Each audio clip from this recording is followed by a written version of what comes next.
It's Red Eye Radio. Gary McNamara and Eric Harley talk about everything from politics to social issues and news of the day. Whether you're up late or you're just starting your day, welcome to the show. From the Uniden America Studios, this is Red Eye Radio. Absolutely. More macho than Tim Walz we are. Yes, we are. He's Eric Harley, and I'm Gary McNamara. Good morning. Welcome. Yeah. Thanks for being here. Thank you. Wow, we're to Thursday already. Crazy, huh? It was yesterday when we were walking out of here, and I looked at you and I said, wow, we're to the Thursday show. Because when we walk out to our cars, and we do that in an hour, it becomes the next day for me. Yeah. Wednesday's right. over. Everything becomes about the Thursday show. Right. So in my, and it's really weird, but I'm used to it now. It's normal. Mm-hmm. It's normal that when I leave here, it's the next day. So if it's Thursday in my mind, which it is, it's actually Friday to me. Yeah, right. I'm always one day ahead. Right, yeah. So Saturday's my Friday. Oh, all right then. Good. Oh man. Yeah, You see how they're trying to hype the Michelle Obama podcast? I've just seen on social media. Michelle Obama says this about Barack. well, When they go to sleep at night, I'm like, that's what you're promoting? the numbers aren't great. Oh, they're horrible. I mean, they're and what does this tell you? I mean, if you're going to launch that venture, be a part of that launch, then you have to know you're only trying to appeal to the left. You're really not going to appeal to, I don't know, there may be a few in the middle. I doubt it. But it's really the left is who you're trying to appeal to. And the left has rejected it. Well, when I see on social media what they're promoting, none of it is political. Yeah, right. And nobody cares It's about like, anything else. She doesn't like when she tells the truth about Obama and the thing about Barack and what she doesn't like. I'm like, Okay. Okay. It's Whatever. I don't know. Nobody cares. Who really wants that? Yeah, Or, nobody cares. That's the thing. Nobody was asking for it. It'd be one thing if there was if there was a demand for it, if people were asking if that was what people were searching for. Oh, I wonder what it's really like in their marriage, in their daily lives, and what they really like to eat, and what movies they watch, and nobody cares. Nobody cares. I was only going to pay attention if she said, look, Barack doesn't have a podcast. I do, and it's time for Barack's brackets. Yeah, she could bring him on. Do you remember that? Do you remember the hype on every time? Yeah. It was like, Barack Obama has put out his brackets. God, we're such simpletons as a nation at times. Yeah, it's like really nobody cares. It's like, huh, what did Barack pick? Yeah. Who did he pick? Right. Nobody cares. Nobody cares. And by the way, that starts it actually started, but the Thursday game starts today. Mm-hmm. And I have no idea. I know Duke's up there, but that's all I know. I don't. Yeah. I haven't paid attention. I used to be. Well, the thing is, for me, being in Texas was all around. When I really decided to come here, which was 25 years ago. Mm-hmm. This week was when I made the decision.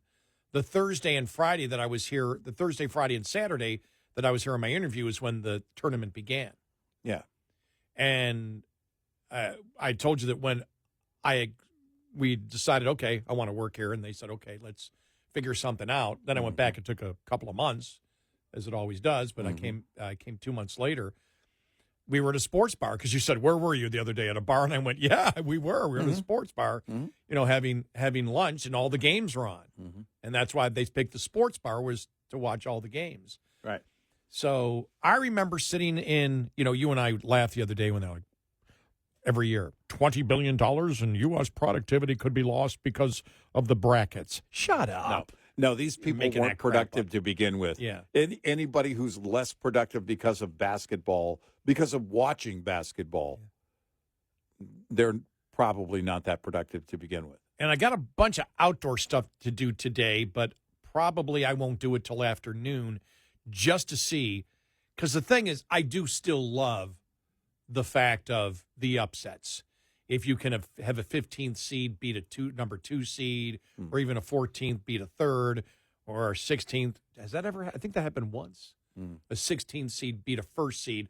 Those are the things. I mean, the upsets, when David beats Goliath, that gets my attention a little bit. So I'll actually be paying attention to my phone, even though I've got lawn work and stuff like that to do today. I'll be paying attention. I'll be looking at my phone going, oh, okay. And the beautiful thing is, even if I'm out working out, riding on the bike, whatever, I can check it and go, okay, let's watch it on the phone. Oh, I love technology. Yeah. Yeah. Right. And I love 5G. Oh, I know what I wanted to tell you. Forgot about this. For the first time ever. Yeah. My cell phone bill went up $5 a month. Oh, did it? It's never happened to me. Cell phone bills have only come down since they started. I've never, ever got an increase. Yeah. They just increased it $5. Now, I have no problem with it. I'm not going to change. Do you know why? Huh? Do you know why? Well, they just said basically increase costs or whatever. But it went up, and I've never had that happen, having a cell phone. My price of my cell phone has only come down since I've had one. I've had a cell phone since, I didn't pay for it. I had a cell phone. Gosh, remember the original flip phones? The original ones, not the ones that came out in 2000. I had a company one from 94 to 97. And then 97, I got my first cell phone. But it's T-Mobile, but I don't care. People are going to be shopping around. No. I'm with my dad and everything else now, I'm flying like twice a month. Right. Well, 19 times 4. That's what it would cost me. And you and I are on a plane, and that's prime show prep time, uninterrupted for 2.5 hours, 3 hours. That's like, yes, that's like a drug. It's like, why? And it's $19 every time, each leg. It would cost me. So 4 times a month, boom, that's close to $80. My cell phone bill is like $60 for my phone with everything. But with 5G, you think about it, with 5G and everything else, the technology, I remember when I lived out of town, 93 and beginning of 94. Yeah. My home phone bill, my long distance was $200 a month. Wow. And I had a plan, but I was on so much. And now what does it cost you? Nothing. And now it's $60 for everything. Yeah. What a smartphone replaces is unbelievable, the productivity that has made in people's lives. And still, I don't have enough time in the day to do anything. Right, yeah. So there you go. But I just wanted to mention that. But it won't matter because my getting free Wi-Fi on the plane pays for my phone bill every month. That's how I look at it.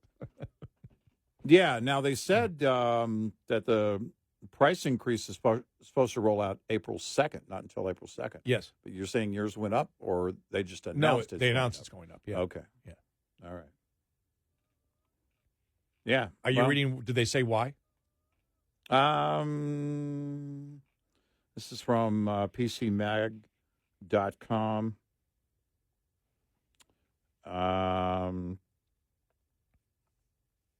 Nope. We're making an update to the price of some of our older monthly service plans. I think it may have to do with this venture with Starlink, because the offerings going forward right now, they're in beta mode with Starlink, especially like on messaging. And this partnership could be pretty massive. Given what Starlink can do, you couple that with a major carrier like T-Mobile, and they could be pretty great. We'll see where it goes. I don't know. I didn't sign up for the beta. even non-customers could sign up for the beta, I read, but I haven't signed up for the beta on that yet. But likely, just increased costs across the board. I mean, they've been pretty competitive. I would complain, but I don't know a better value for my dollar than my cell phone bill. Yeah. Right. Yeah. And I simply look, I go, okay, it goes up to $65 a month. Right. With everything that I get out of that. And even with the addition of 5G from 4G LTE, whatever it used to be a couple of years ago, huge difference. Right. It doesn't matter. I don't even, at times, for some reason, I'll shut off my Wi-Fi or whatever. I'll be on a plane and shut it off because, you're trying to get the plane Wi-Fi and it messes up and you're using the plane mode. And for a day, I'll be using my phone and have no idea that it's not on my Wi-Fi at home, which is extremely fast because the 5Gs just don't even notice it. Yeah, and it could also be an incentive to get people motivated for their price lock guarantee is one of the programs they have. So if you want to say, okay, lock in the price, because if you think about it, unless you go through and buy a phone where they do the monthly credit, on your bill and everything else, you may not stay with a carrier the way you did in the past. There are no real contracts, so you have to incentivize other ways, like through financing a phone, essentially through, those credits if you have a trade-in, that kind of thing, for a 24-month deal, right? Well, that's going to keep you there unless you pay the phone off, that's going to keep you there for 2 years. Then you get into a price lock guarantee, which I have no idea what that costs. But if you get into something like that, then you're incentivized to engage in that and also stay there because, it's more competitive. But I don't know, $5 a line isn't a great motivator for me to move one way or the other. Well, I'm on the old man plan. Mm-hmm. Yeah. With the large buttons on the phone. No, but what happened? I got an update, and then there's apps they suggested, and there's that app that I got that makes everything huge. Yeah, and I opt out of all those suggested apps. Yeah, well, occasionally then I get a message saying, and I hit the message, and then it expands everything. Right. I go, what's going on? I didn't ask for this, and then I'll hit the bottom button, and it goes off and back to normal. Right. I don't like the big keyboards. I like it. Yeah, I'm so used to the way that it is. It just seems, it's like almost an animation. Yeah. It isn't like the phone in regular mode is perfect. Right. It looks professional. It doesn't look cartoonish. Right. That's what it is. Yeah. It looks cartoonish. Yeah. Like, well, I have a machine here, not a toy. Don't make my machine that is invaluable to me, this piece of incredible equipment, don't make it a toy. Well, it makes you wonder who that appeals to, right? Yeah, I mean, seriously. I mean, people are different, and maybe they live in that world. They want it to be that experience, They want it to look cartoonish. I don't get it, but maybe they do. 866-90 Red Eye. This morning's USDA Farm Report is brought to you by House Products.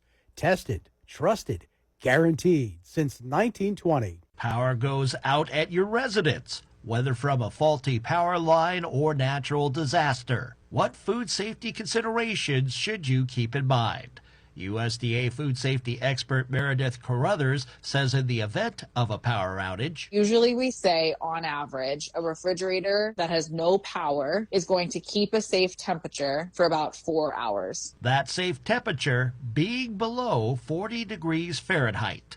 As for the freezer, it's going to maintain that cold temperature and keep that food at a safe temperature for about 24 hours if it's half full and 48 hours if it's full. Once these appliances reach past their safe temperature point, discard any perishable food items. Food safety resources are available through USDA's Meat and Poultry Hotline, 1-888-MP Hotline. I'm Rod Bain reporting for the U.S. Department of Agriculture in Washington, D.C. This report brought to you by Cenex Fuels and Lubes.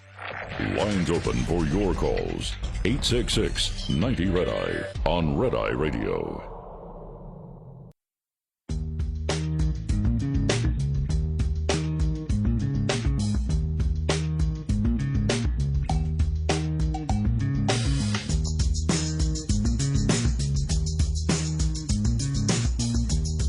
It's Red Eye Radio. He's Eric Harley, and I'm Gary McNamara. So here we go.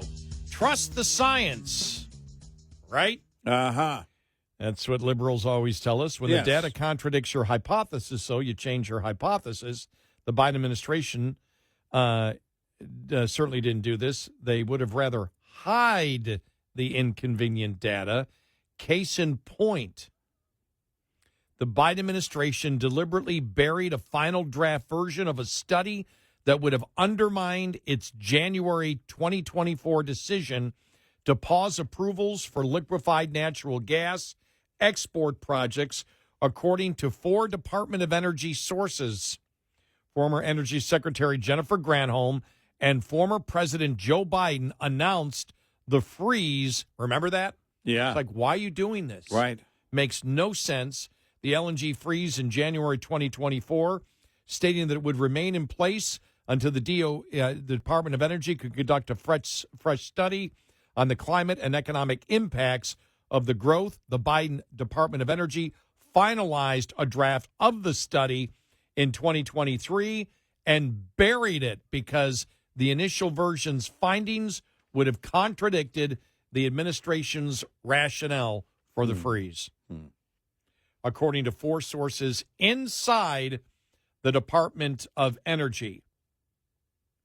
Wow. The Biden DOE had essentially completed the final draft version of LNG impact study by the end of September of 2023, and that version was ready to be presented to top Biden officials shortly after. DOE sources now tell the Daily Caller that particular version of the study, DOE sources told the Daily Caller, found that increasing U.S. LNG exports would actually bring a reduction of global emissions relative to other scenarios. Well, we know it was the same with the Keystone pipeline. Yeah, right. That's the thing. They got so into the narrative. You think about it. They got so into the narrative that things that would actually reduce the global warming gases they were against because it didn't fit a narrative. They were working against their own agenda. Right. Because the narrative was wrong. And now they're burning electric vehicles. Right. And electric charging stations. Well, when you demonize everything, eventually you get down to being able to utilize nothing. And that's where really the left has ended up. I mean, that's where we are now. You've got to demonize everything. And eventually, it really is just like the identity politics. It was bound to be that probably, arguably the most well-known EV company and EV maker, Elon Musk and Tesla, would end up eventually being the bad guy. Now, we see clearly why it's happening, but they're burning EVs. If you're Biden, you can't do the Keystone pipeline because, pipelines are bad. But his own administration, 3 members, including his climate czar, said it's more efficient and better for the environment to move it by pipeline than it is any other way. They didn't care. It's their agenda be damned. I don't know where they go.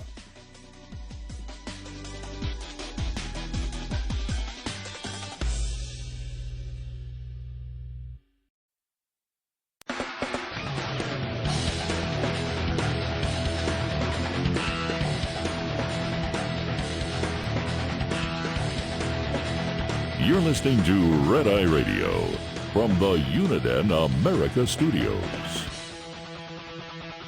It's Red Eye Radio. We are Red Eye Radio, not it's. We're not it's. We're we. Yeah, We are Red Eye Radio. yeah, We need to have a debate between these two yeah. What? because this person said yesterday, I am more masculine than Tim Walz. Uh-huh. Who said that? Caitlyn Jenner. No. We want the debate. Please have that debate. Please. I want to hear the talking points. Yeah.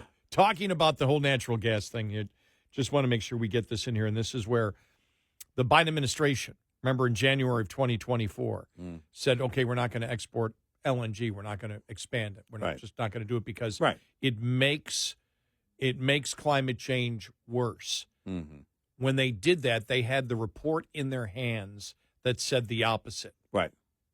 According to the Daily Caller and 4 sources inside the current Department of Energy. Mm-hmm. The particular finding is at odds with Jennifer Granholm's analysis of the study released to the public in December of 2024, which she argued that any increase in LNG exports will result in higher global greenhouse gas emissions. The report they had in front of them, the latest report, said the opposite. Mm-hmm. The Biden administration had the report in hand that contradicted their claims that halting LNG exports would result in more greenhouse gas emissions. This is why we've always asked the question, because it's a very important question. You've heard Republicans with this accusation to the left saying, we don't know where you stand on anything. Right. Where do you stand? Well, we're for saving the planet. No, you're not. No. No, you're not. Because we know you're not, based on the things that you've done. Based on the fact that you were all in agreement with halting the Keystone XL pipeline, when even John Kerry said, no, that's the most efficient way to do it. Yep. Yeah. Getting that pipeline online. Yep. It was by the liberal Democrat standard. I want to make sure we say that. By the liberal Democrat standard, would reduce greenhouse gases into the atmosphere. And Biden did the opposite. Yep. And his climate change czar, Energy Secretary and Transportation Secretary, all said Biden did the wrong thing. Right. Biden, by stopping the construction of the Keystone pipeline and putting it online, made it so thousands of union workers lost their jobs. And what did he say? Learn to code. And there wasn't a reason for it from the Democrat standard of climate change. Right. And then here, LNG. Yep. They knew, they had the report. No, it will reduce global warming gases into the atmosphere by the Democrat standard. Right. They knew it. They had it right there. Right. It works for their agenda, but they can't do it. They can't do it. Because it really isn't about saving the planet. It is about attacking industry. It is about trying to gain control, more and more control, of industry. They've wanted to nationalize energy for the longest time. If they can nationalize healthcare, if they can nationalize energy, there's two major chunks of the economy. They've wanted to do this forever. And so what you do is anything that was going to benefit the LNG industry is going to be shut down. This isn't about saving the planet. How dare you, Greta, believe that anybody is trying to save the planet? Actually, Greta, to her credit, has said this not just about the U.S. leaders, but leaders all around the world. You guys are just talking. You guys aren't even doing anything. By her standards, you're not actually doing anything. And to that extent, again, we have different standards, we would agree, because they don't care. It's not about saving the planet. This has been a ruse from the beginning and has been going on for decades. And they keep kicking the ball down the field, the can down the road, whatever you want to call it, moving the goalpost. They moved the goalpost. It's not even in the same city anymore. It's like the Raiders. They're playing in Vegas. It's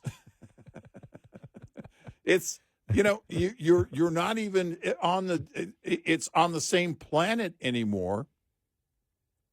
They're not walking the walk because they don't care. It's about controlling industry.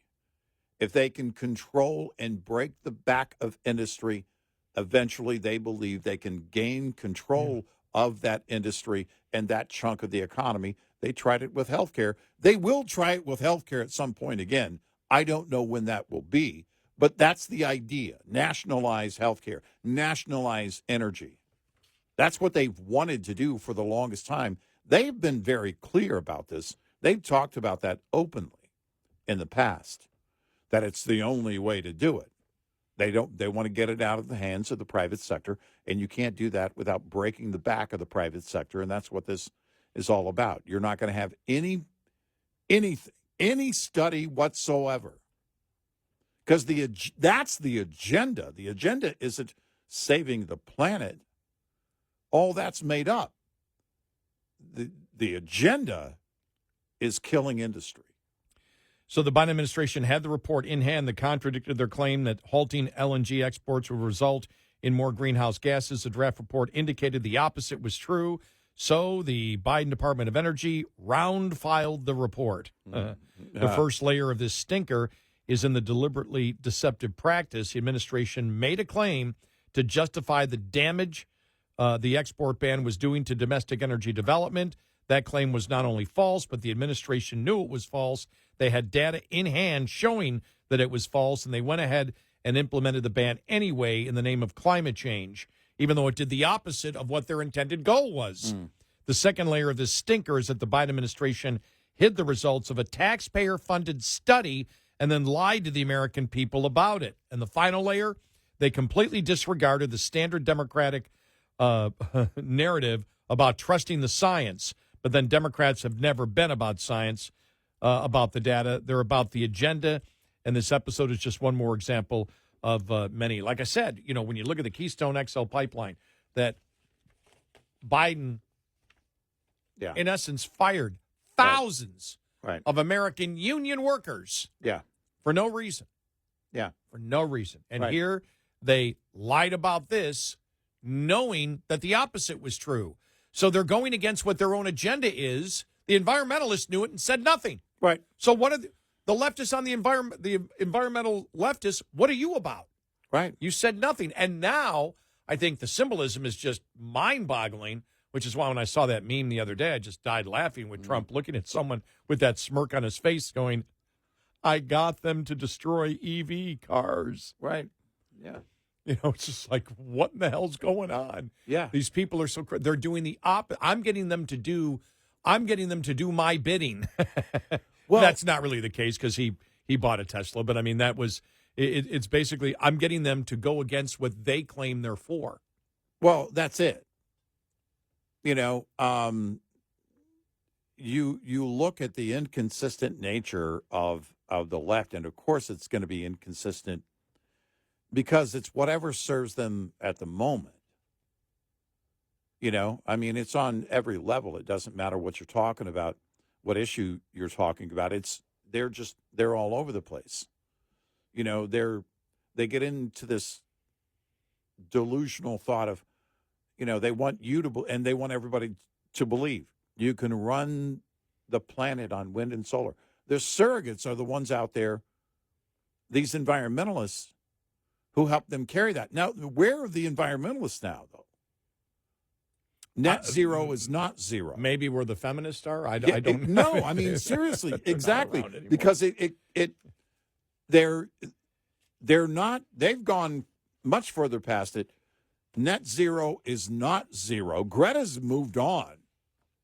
I mean, she's moved on. She wants nothing to do with these governments, because she doesn't believe they're serious. So they go even further and further and further and further. Well, this is why the political left cannot really be consistent on this. In '89, if you're They said in 1989, they said by the year 2000, if you're working in the Beltway inside the D.C. area, you're going to be taking a gondola to work. Yeah. You know? And it's always 10 to 12 years away, right? The end of the world is always 10 to 12 years away. It's, again, what I'm wondering for, the reason I bring up the net zero is not zero, is how long before the agenda, the political agenda, moves on to that point. You know, because then you have to look at the death of all industry, but the problem is then you're looking at the death of people, because we need that industry and what they provide. What I see here, because it's been an incredible week when you think about it. When you think about a week ago, you know, the end of the Department of Education, it looks like, and really not a whimper. Right. Except from somebody who, what's her name, Randy Weingarten, who is so incredibly radical. She has no credibility with anybody anymore, especially because everybody knows she doesn't give a damn about children. Right. She proved that with COVID and trying to keep the lockdowns on till 2022. Remember how long she went with that? Yeah. And so she's got no credibility. Think about it. Jackhammering the Black Lives Matter mural off the street in Washington. Yeah. And not any protest at all. None. Companies getting rid of DEI. Yeah. The concept of the public learning about DEI and learning about the racism of identity politics. Barely a whimper. Right. The Democrats now infighting. Schumer is the oppressor. Yeah. On climate change, this thing here. Let's hide this here. Let's make sure that we don't do anything that would actually improve the environment by our own standards, by the Democrat standards, because it doesn't fit our narrative. Everything is falling apart. Republicans have a great opportunity over the next couple of years. What will hurt the Republicans is if independents. Because remember, it's all about independence. Not about me. It's not about you. We know what we want. You see, for example, people want the Doge cuts. They don't like the way it's happening. You got to be nice when you're doing it. Yeah. You can't be insulting people. Right. You can't be insulting people when they're losing their jobs. No. If you want to keep independence, you can't do that. Right. You can't. You cannot. You've got to have economic growth, and you've got to have inflation reduced, or you seriously hamper the chances of Republicans winning the House in 2026 and the presidency in 2028. If you can't do it. Those are just the things out there. Those are the things that the Democrats are looking at right now. Those are the things that they're looking at and go, that's the weak spot. Other than that, if you do what conservatives normally do with the economy, you should be fine, because everything else the Democrats are lost on. They really are absolutely lost.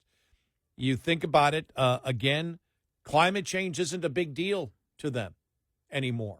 It just isn't. No, it's not resonating. You know why? It's not resonating with young people. Yeah, right. Because young people don't think they're serious about it. Yeah. If they're concerned, if those young people, any given young person is serious about it, they don't think the politicians are serious about it. You know, they may be in Greta's corner going, we don't think you're too serious about it. So it doesn't resonate with them. Yeah, but so politically, it's not the football it used to be. And young people are moving to the Republican Party. You see how much. And there's the other side. They support Trump. Yep. And so you look at it, and it's just like if you can't get young people on those issues, and people look at it and go, okay, you guys have weaponized the whole race thing too. 866-90 Red Eye. Get in touch with Red Eye Radio, toll free at 866-90 Red Eye.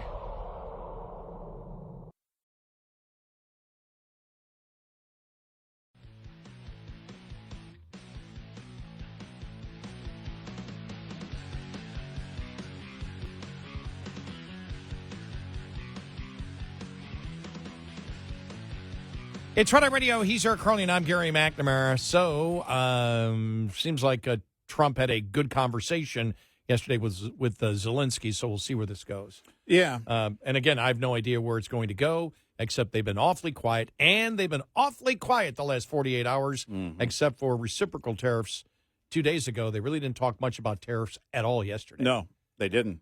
So, be interesting to see where this all goes. It's been a relatively quiet week on tariffs. Yeah, it has. Yeah. You know, as we get closer to the April 2nd deadline, we'll see. See what happens.